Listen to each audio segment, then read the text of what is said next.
L'histoire de la porte d'essence, c'est une savante alchimie entre une expérience confirmée dans le domaine de la santé et un goût prononcé pour le bien-être. J'ai une expérience de 20 ans dans l'industrie pharmaceutique qui me permet d'avoir une grande expérience sur comment soigner les gens, mais de façon classique.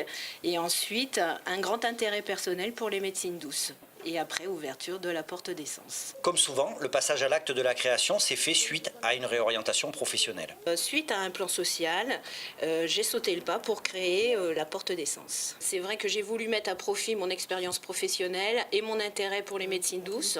Entre-temps, j'ai été formée au Reiki et donc de pouvoir permettre aux personnes d'en bénéficier.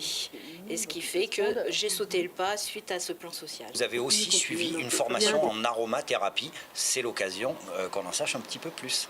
J'ai été formée au Reiki et en aromathérapie. L'aromathérapie faisait partie du plan de reconversion suite au plan social, qui a été financé par mon ancien employeur. Et le Reiki, c'est une méthode de soins énergétiques basée avec les mains.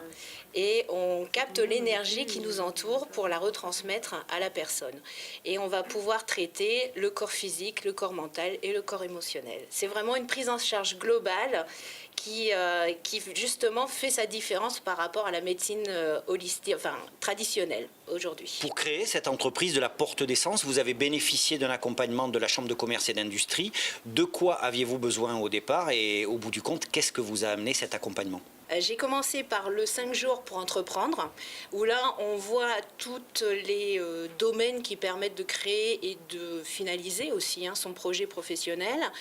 Par la suite, j'ai eu besoin d'un accompagnement vraiment spécialisé, individuel, par un conseiller qui s'appelle Fabien Géraud, et qui, grâce à lui, on a monté le plan, le projet du début jusqu'à la fin, jusqu'à vraiment la concrétisation et l'ouverture de la porte d'essence.